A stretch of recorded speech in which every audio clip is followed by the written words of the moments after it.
As I leaned back in my chair, my eyes wandered around the room, noting the abundance of attractive women. My thoughts spiraled.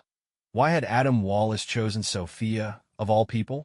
And worse, what had possessed her to go along with it? She had left me behind with our kids, who were growing more independent each day and likely wouldn't return home anytime soon. Sophia and I had spent months outlining our plans for the future, what life would look like when we finally had the house to ourselves. I had assumed we'd grow closer, that with more time together, our bond would strengthen. Then, like a punch to the gut, it hit me. Her vision of the future might not include me at all. The realization made me feel like a complete fool. Any lingering sadness evaporated in an instant, replaced by a smoldering rage. I could sense the uneasy glances from the others around the table, their expressions laced with concern, as though they feared I might explode or do something drastic. "Are you okay, Ethan?" Emily asked nervously, her voice cutting through the tension. From where I sat, I could see, just past her shoulder, a booth near the edge of the dance floor. 4 stunning women were seated there, their beauty radiating in the dim club lights. Why hadn't Adam Wallace gone after one of them instead of Sophia? I stared at them for a moment before an uncontrollable laugh erupted from my chest. It started as a chuckle, but soon I was laughing so loudly that every head in the room turned toward me. Tears streamed down my face as I struggled to regain composure. Once my laughter finally subsided, I wiped my face, the weight of realization sinking in. My life had irreversibly changed. Monogamy no longer held meaning for me. Any concern for Sophia's feelings had vanished. She had proven she didn't care about mine. Everyone at the table stared, speechless. Smiling, I turned to Emily and slipped off my wedding ring, holding it out to her. Her jaw dropped.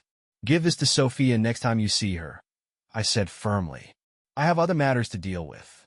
I rose from my seat and tossed a $10 bill onto the table. "That covers my drink.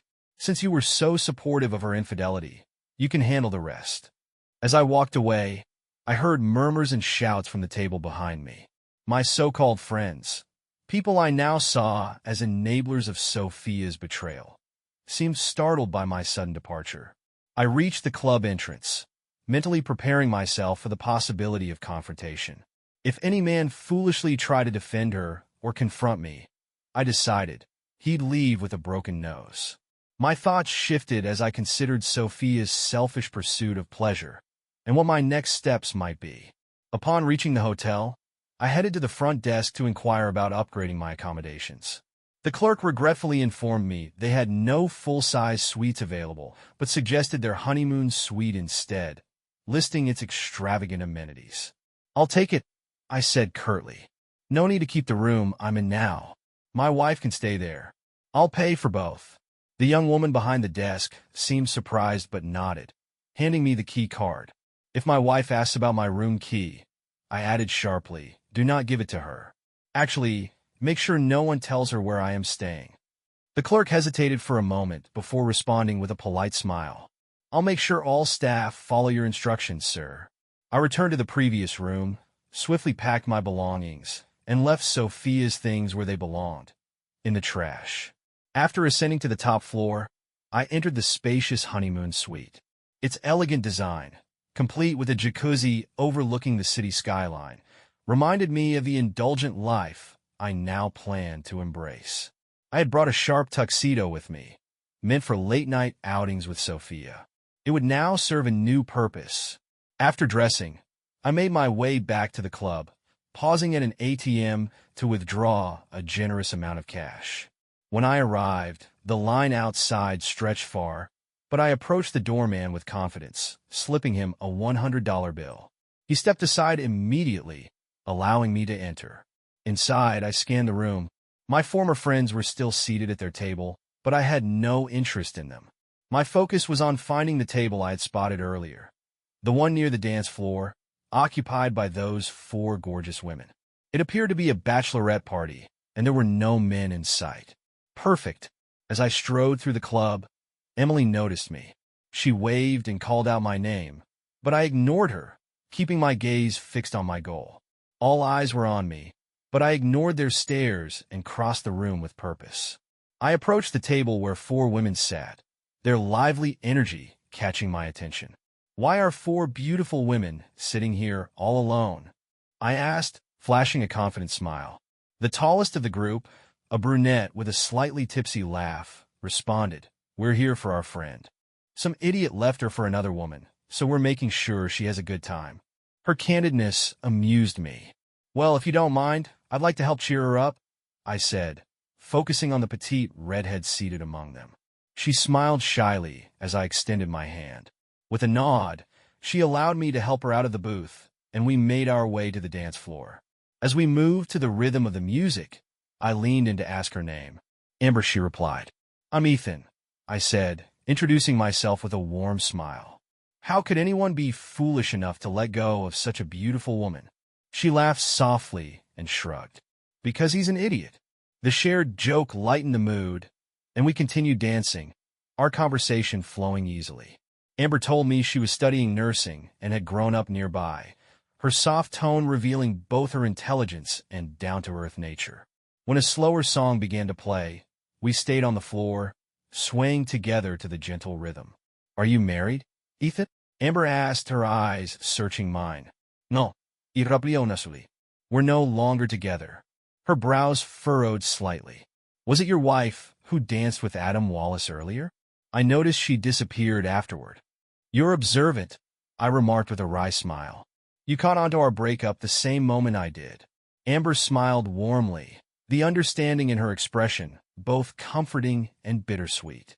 We danced closely, both of us finding solace in the shared connection of recent heartbreaks. Holding her felt surprisingly natural, as though we were both offering and receiving a much-needed sense of support. When the song ended, we returned to her table. As we sat down, Amber addressed her friends with a firm yet playful tone. "I know we agreed no men tonight, but I want Ethan to stay." The brunette, Natalie, teased her with a raised eyebrow. "I don't know. We did say no, guys." "I'll make it up to you," I interjected smoothly. "How about a few bottles of champagne?" Natalie pretended to mull it over. "I'm not sure. A deal's a deal." Amber grinned at her friends. We also saw Adam Wallace leave with Sophia. In perfect unison, the other 3 chimed in, "Didn't see a thing." With that, they shifted to make room for me. As I settled in beside Amber, the blonde beside her, Megan, turned to me. "So, do you have an open marriage?" she asked bluntly. "Absolutely not," I said firmly. Another blonde, Jessica, joined in. "Then what did she say to you?" "Nothing," I replied. "She claimed she was going to the restroom, but slipped out the back with Adam." "And my so-called friends?" They all covered for her. The table fell silent, the weight of my words sinking in. Just then, the waitress appeared, asking if champagne would be okay.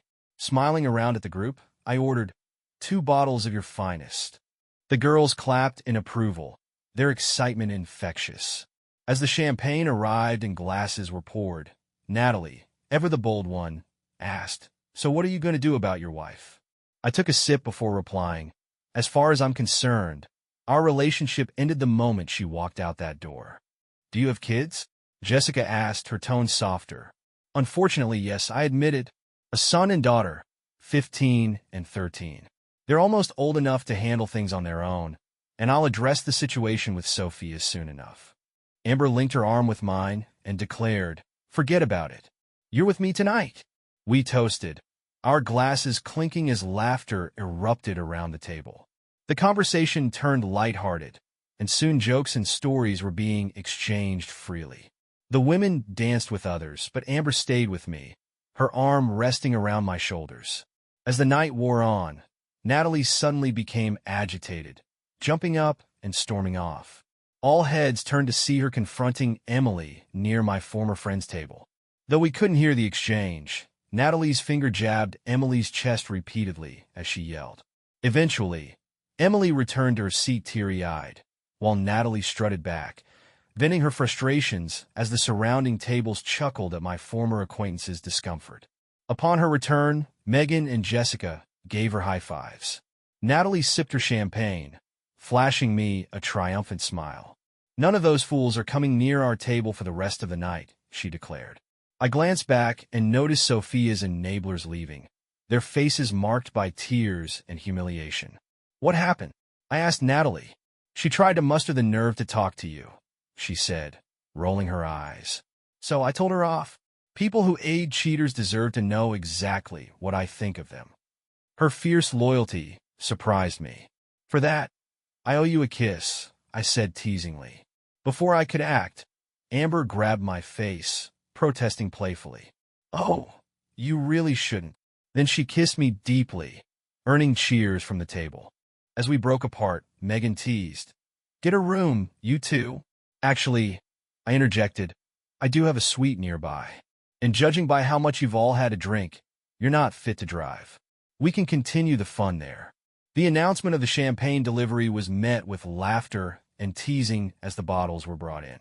Jessica joked that I was overdressed, urging me to join the fun by undressing. Chuckling, I declined, explaining that I was content keeping Amber company. The group playfully encouraged Amber to join them in the jacuzzi, but instead, she simply smiled, took my hand, and led me away toward the bridal suite. One of the women began humming the wedding march as we exited, their laughter echoing from the balcony as Amber and I walked together. The next morning, I awoke to find Amber nestled against me, her warmth a comforting presence. Around us, the other three women were sprawled across the oversized king bed, still undressed. It was clear they had joined us later in the night. As Amber stirred and our eyes met, she offered me a sleepy but radiant smile. Did you enjoy yourself? She asked softly. Yes, I replied, my voice steady. It was the best night of my life. Any regrets? She asked, her gaze holding mine. None at all, I said without hesitation. Her expression lit up, and she beckoned me to the bathroom. Join me in the shower, she suggested, her voice low and enticing. I followed, eager to experience something new, something I had never dared try with Sophia. Once in the steamy shower, I lifted Amber effortlessly, pressing her against the wall as her legs wrapped around my waist. The intensity of the moment and the connection we shared created a crescendo unlike anything I had ever experienced. Amber gasped, reaching her peak twice, her cries echoing through the room. When we stepped out of the bathroom, our passion had evidently woken the others. Despite their hangovers, they were in high spirits, laughing and ordering room service. Mimosa glasses were passed around as Natalie smirked and commented, I can't wait to try that shower. You two made it sound like it's the best one ever. Their laughter filled the suite as Amber and I exchanged amused glances, silently enjoying the camaraderie. After everyone had showered and departed, Amber asked for a ride home. During the drive, she leaned close, her head resting against my shoulder. Ethan, what your wife did was awful, she said gently, but you still have the option to reconcile with her. If not, I'd love it if we could see each other again. I glanced at her and smiled. I'd like that, Amber. Right now, I have no interest in going back to my ex-wife. I had an amazing time with you, and you're exactly what I need right now. Give me a call if you think we can make this work. At her doorstep, I kissed her, savoring the hope in her eyes. As she stepped inside, I noticed Natalie lounging on the couch, flashing me a cheeky smile and a wave. I waved back and left, my mind swirling with the realization that I was postponing a reckoning with Sophia. Returning home, I sank into the living room chair, the dim light amplifying my introspection. The night with Amber had lifted my spirits, but it hadn't resolved the lingering issues in my marriage. I sat for what felt like hours, contemplating how to end my fractured relationship with Sophia while minimizing the impact on our children. Eventually, the sound of a car pulling into the driveway jolted me from my thoughts. The familiar clink of keys in the lock followed. Then her voice came, far too casual for what she had done. Ethan, I'm home, Sophia called, her tone eerily reminiscent of her usual routine. She shut the door behind her and flicked on the lights. When I turned to face her, it was as though nothing had changed. She wore the same blue dress, her hair falling in familiar waves down her back. Her rings still adorned her fingers. It was as if the betrayal of the past night had never occurred. I'm just me, same old me as always, she said with a practiced smile, her words a mockery of the emotional havoc she had wreaked. My love for you hasn't changed. I stared at her, my expression unreadable. I wish I could say the same, I replied, my voice cold and detached. Her smile faltered, and I gestured toward the stairs. Go take a shower, I ordered firmly. She began to argue, but stopped when she saw my unyielding expression. Without another word, she turned and ascended the stairs. When she returned, freshly showered, she asked, Ethan, where are my clothes from last night? I believe they're still in the hotel room where you left them, I said matter-of-factly. I didn't bring them back. Her face flickered with frustration, but she hesitated. She couldn't criticize me without exposing the depth of her own wrongdoing. Instead, she sighed heavily. It was Adam Wallace, she admitted at last. He's wealthy and well-known. He could have any woman he wanted, but last night he chose me. He made me feel special. Her words were soaked with self-absorption, and her dreamy tone confirmed what I already knew. She treasured her fleeting moment with Adam more than any shared history with me. Do you love him? I asked bluntly. No, she said after a pause, but the hesitation spoke volumes. You would have left with him if he'd asked, I pointed out, watching her carefully. It was just one night, just physical, she replied, her voice defensive. This conversation ends here, I said sharply. I need time to think. Pack some things for yourself and the kids, and stay with your parents for the week. She opened her mouth to protest, but my expression silenced her. She packed quickly and left, the door closing behind her with a finality I relished. As soon as she was gone, I sprang into action. Seeing her unchanged in that blue dress had crystallized my resolve. I needed change, radical, immediate, and permanent.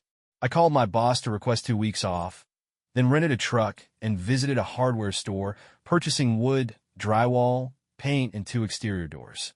Returning home, I got to work. First, I removed the front door and the surrounding windows. I cut out a large opening and installed 2 front doors, placing the old one on the right and a new one on the left. I framed the wall along the main entrance, dividing the house into 2 sections, and installed drywall. By nightfall, I had transformed the home into a duplex, complete with a new back door on the left side. I continued working on the renovations, ensuring each side of the duplex would mirror the other. The new kitchen took shape on my side, echoing the layout of Sophia's side. The former office became a 3rd bedroom for me, while the dining room on Sophia's side served the same purpose. By the time I finished, both halves of the duplex were nearly identical, apart from the detached garage that remained exclusive to Sophia's side for the moment. I changed the garage lock and reset the access code, ensuring only I had control. To further solidify the division, I erected a sturdy fence in the backyard, splitting it equally. Each day, I called my children to check in, keeping them updated on the renovations. Despite Sophia's persistent attempts to speak with me, I refused, making it clear I wasn't ready. My focus shifted when I reached out to Amber, eager to hear her voice again. I thought you'd forgotten about me, she teased when she answered. Not a chance. In fact, I can't stop thinking about you, I replied. Would you consider going on a trip with me? A trip? Stop teasing, she said, laughing softly. I'm serious, I insisted. How about a weekend getaway? Just you and me? Her tone changed, her interest peaked. Really? Where? The Bahamas, I proposed. Can you get away this weekend? We'll fly out Thursday and come back Tuesday. Yes, yes, yes, she exclaimed, excitement spilling through the phone. I'll grab my passport and pack. We can buy whatever else we need there. After sharing a few more laughs and our mutual excitement, we ended the call. Planning the trip was exhilarating, though the cost was steep. Still, I thought wryly, if Sophia chose divorce, she'd take half of our savings and demand child support anyway. It amused me to think part of this trip might indirectly be funded by her betrayal. Before leaving, I transferred all our savings into a new bank account solely under my name and redirected my salary deposits. While I doubted Sophia would cancel the credit card, I wanted to be prepared. I spent the next few days working tirelessly, putting in 16-hour shifts to finish the renovations. By Wednesday, I had painted and trimmed the central wall on Sophia's side. While utilities like gas, electricity, and water would eventually need to be separated, for now, the shared systems ensured she couldn't cut off my access.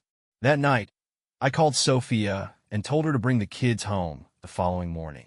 On Thursday, I secured my side of the house and waited outside, sitting in a chair as they pulled into the driveway.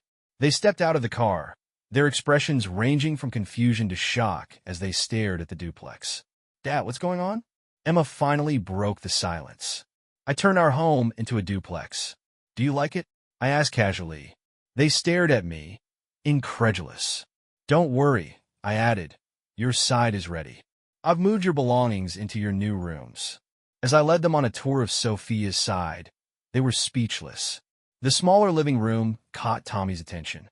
"Dad, the living room is tiny," he observed. "You won't even notice," I assured him. "Plus, I'm planning to add a garage and eventually a pool with a jacuzzi." That brought a smile to their faces. Sophia, meanwhile, lingered quietly, her glances toward me suggesting she wanted to talk. Instead, I focused on the kids, helping them settle into their new rooms and ensuring they had everything they needed. Later, we gathered around the kitchen table for sandwiches. Emma spoke up, her tone pointed. "Dad, what's all this about?" I noticed her eyes flicker towards Sophia. She had clearly sensed something was amiss during their time together. "Oh, I'm just preparing for the future," I said lightly. "We're nearing empty nest status, and I realize things are bound to change." "Gee, Dad, you could have talked to us first," she said, crossing her arms. "Well, actually, it was your mom's idea." I lied smoothly, glancing at Sophia. "She thought we needed a fresh start." "Mom, why would you make such a big decision without asking us?" Emma turned on Sophia, who looked visibly flustered. "It was a misunderstanding," Sophia stammered. "Your father misinterpreted my thoughts." "Oh, I don't know," I said with a grin. "You seemed pretty committed to the idea when we discussed it." Sophia's face turned red, and she abruptly left the room, her emotions barely contained. "What's up with Mom lately?" Tommy asked. "She's been crying over everything." I shrugged. "Maybe you should ask her."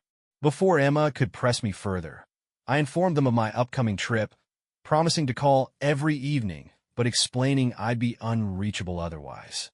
After kissing them on their heads, I left without saying goodbye to Sophia, who remained in the bedroom. The trip with Amber was everything I'd hoped for: luxurious flights, a stunning resort, and indulgent days filled with sun, sand, and laughter.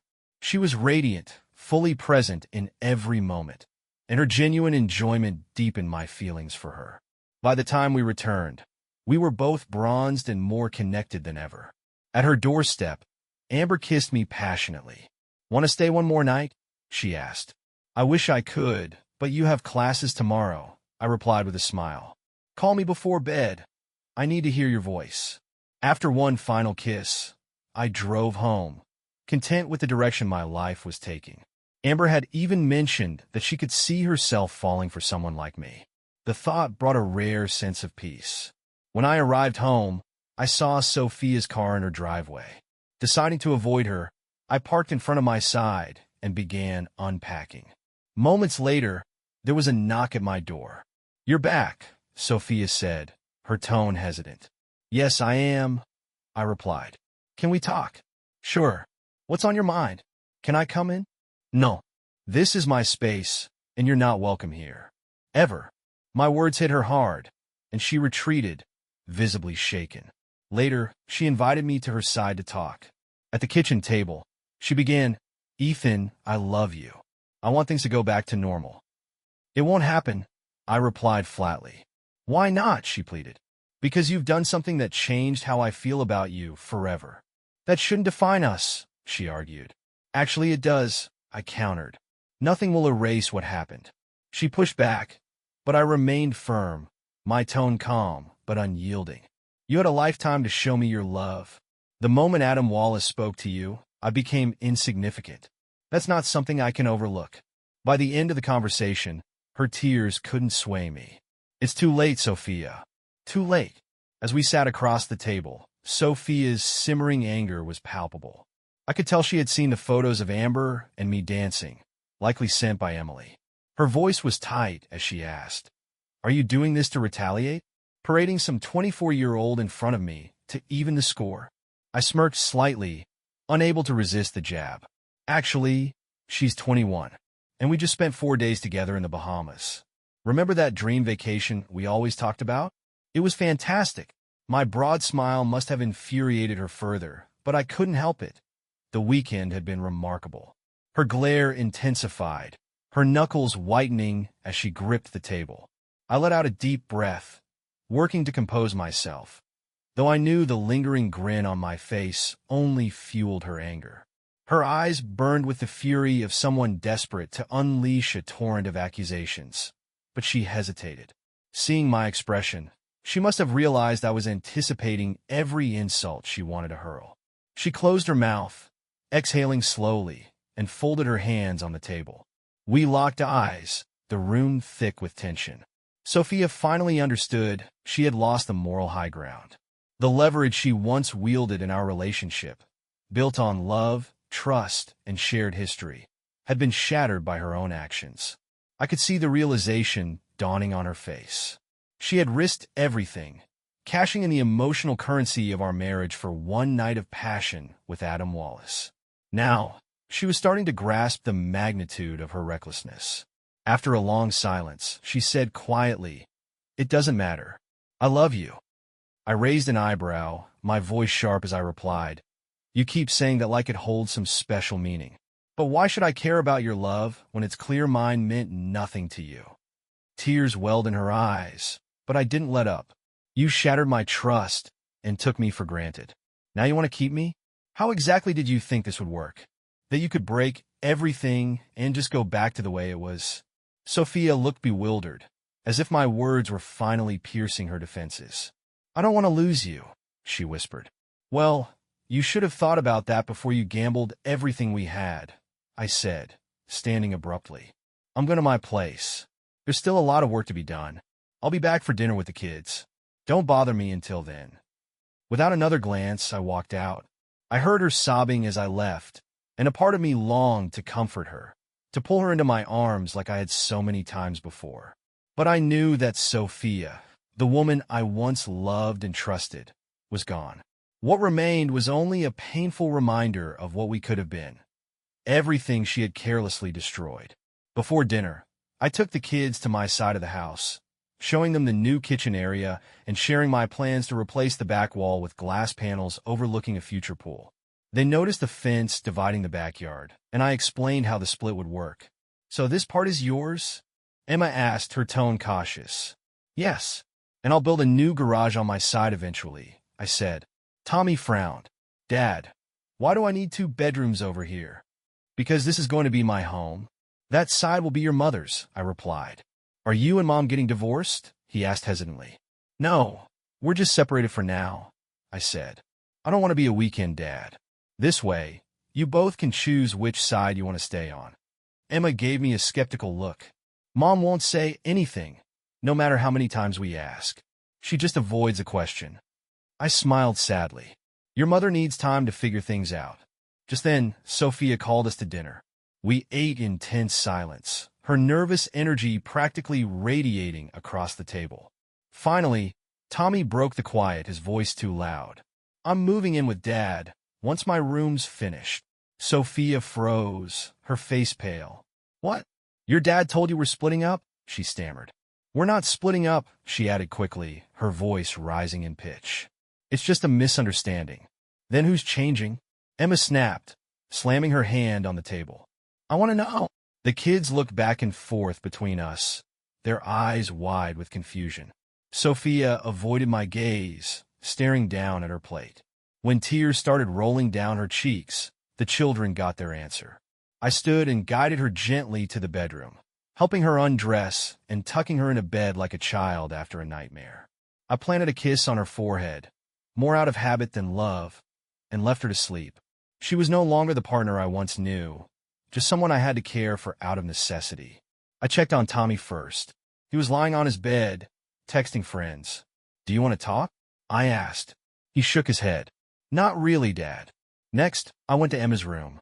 She sat on her bed, her eyes red and filled with anger. "Why did she do this, Dad?" "You'll have to ask her," I said softly. Forgiveness isn't easy. I don't know if I can forgive her, she admitted, her voice breaking. I understand, I replied. But no matter what, we're still a family. We are, she agreed. But I'm not sharing a room with Mom anymore. We hugged tightly, exchanging words of love before I returned to my side of the house. This became our new routine. Mornings stayed the same, with me leaving for work before the kids woke up. Sophia and I split responsibilities for their activities, and family dinners continued, though always on her side of the duplex. Despite her repeated attempts to discuss our situation, I shut her down every time, unwilling to revisit the pain she had caused.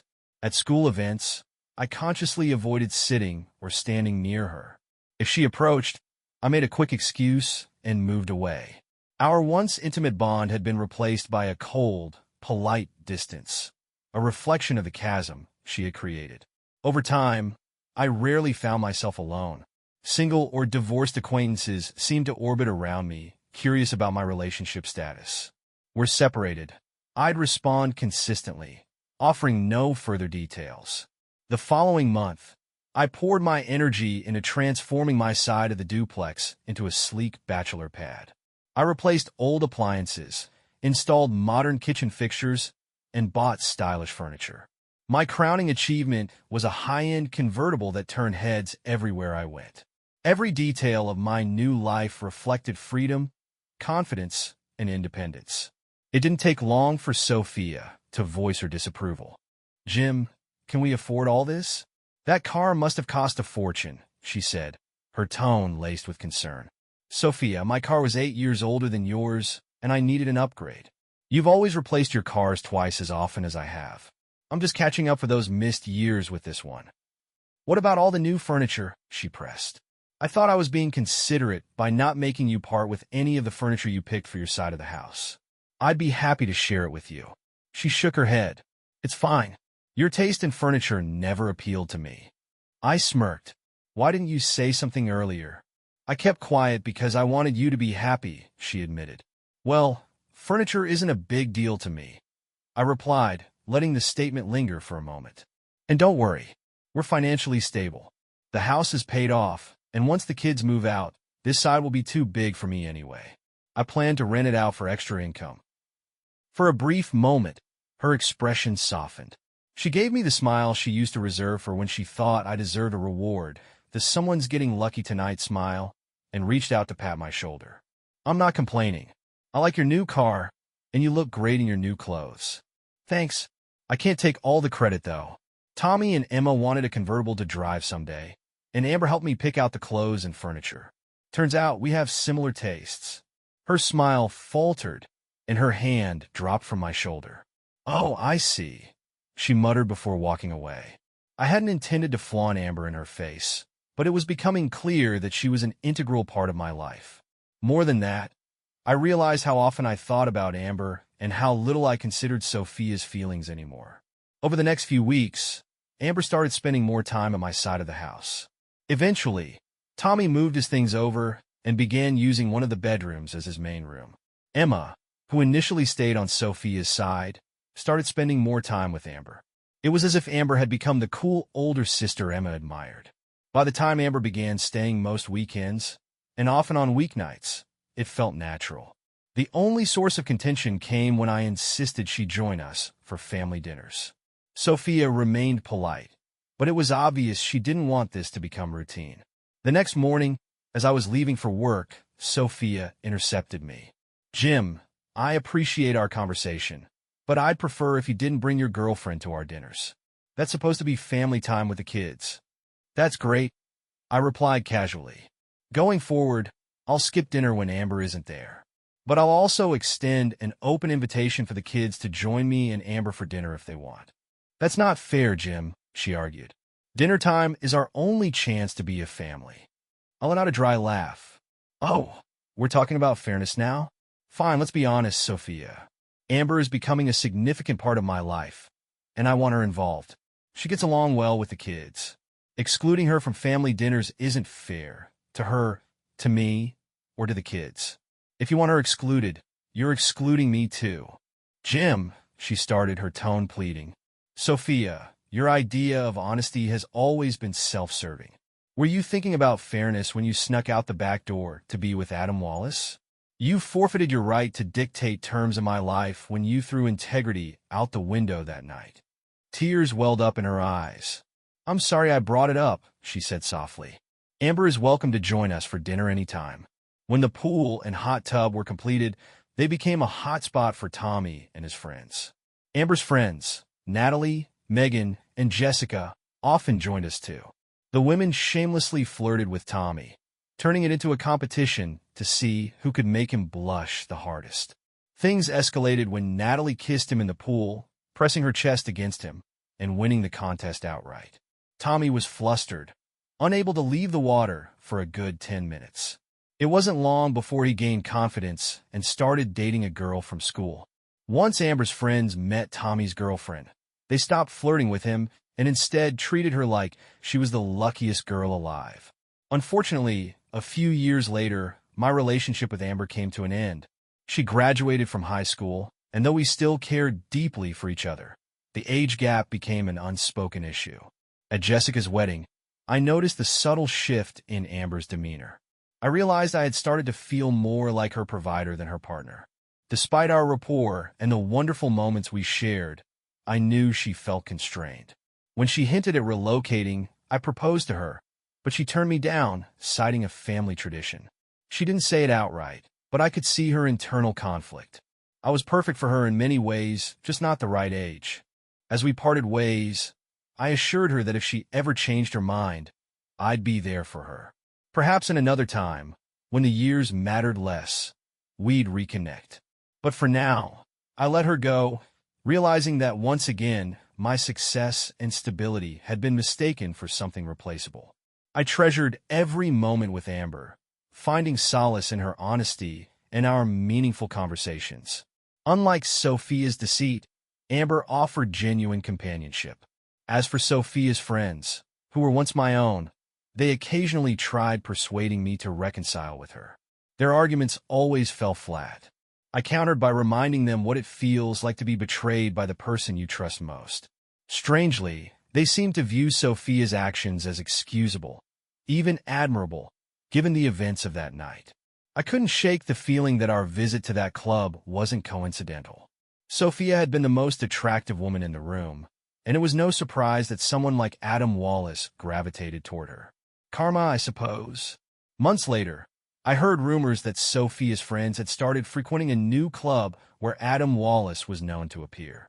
They hadn't informed their husbands about these outings, which was telling. One day, I casually mentioned to Dave, a co-worker, that I'd seen Emily dancing with Adam. Funny thing, I added. My friend noticed that Adam left about an hour after the group of women. He didn't see Emily leave with them, though.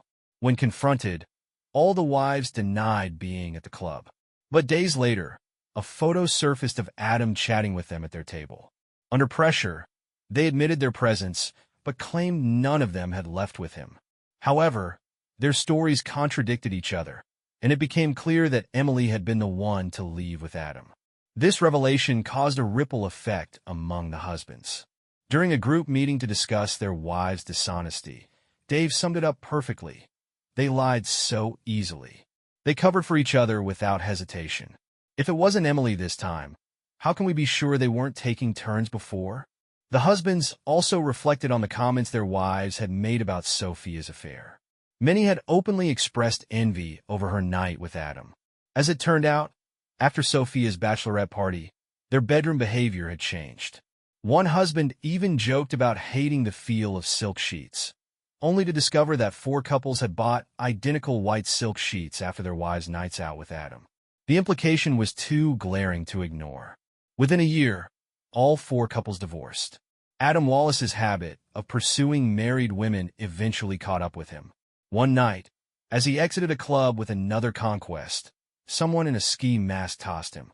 While he lay stunned, the attacker dealt a brutal blow to his groin, followed by a savage beating to both kneecaps. Surveillance footage captured the incident, but no one was ever arrested. There were simply too many husbands with motives. As for Sophia, our final conversation about our relationship happened the day Emma left for college. By then, We were divorced. I had rented out my portion of the house and moved to a seaside condo. Standing in the driveway as Emma drove off, Sophia approached me. "Jim," she began softly, "I still love you. I made a terrible mistake, and I've regretted it every day since. I haven't dated or even looked at another man. I know you haven't been in a serious relationship since Amber. Would you consider moving back in with me? Just to see how things go?" Before I could respond, she removed a necklace from around her neck. Hanging from it was my wedding ring, the one I had handed to Emily that night at the club. She held it out to me, her eyes filled with hope. "You still don't understand, Sophia," I said quietly. "That night wasn't a test of my love for you. It was a test of your love for me." "But I do love you," she pleaded, tears brimming. "No, you loved what we had. You loved the idea of our marriage, flawless on the surface, with the ideal husband and children. You loved that I treated you as a partner, not a trophy. You appreciated the stability I provided and the trust one gave without question. Now, you claim to love me more than ever because you realize you won't find someone else who will make you as happy." Sophia stood frozen, gripping the necklace tightly. "But you failed to appreciate what we had, and now it's gone. I'll never let you hurt me like that again." Her tears spilled over as I continued. "You thought Adam Wallace taking you home made you lucky. But I was lucky too. That night, I realized there was still a chance for me to find someone who deserved my love. You set me free." As I climbed into my convertible and drove off, I couldn't suppress a grin. My past with Sophia had been painful, but it had also paved the way for something better. Even if Amber and I had parted ways, I had learned to invest my love wisely, to create a future filled with trust and joy. For now, I was content with the peace I had reclaimed. Trust truly is a beautiful thing,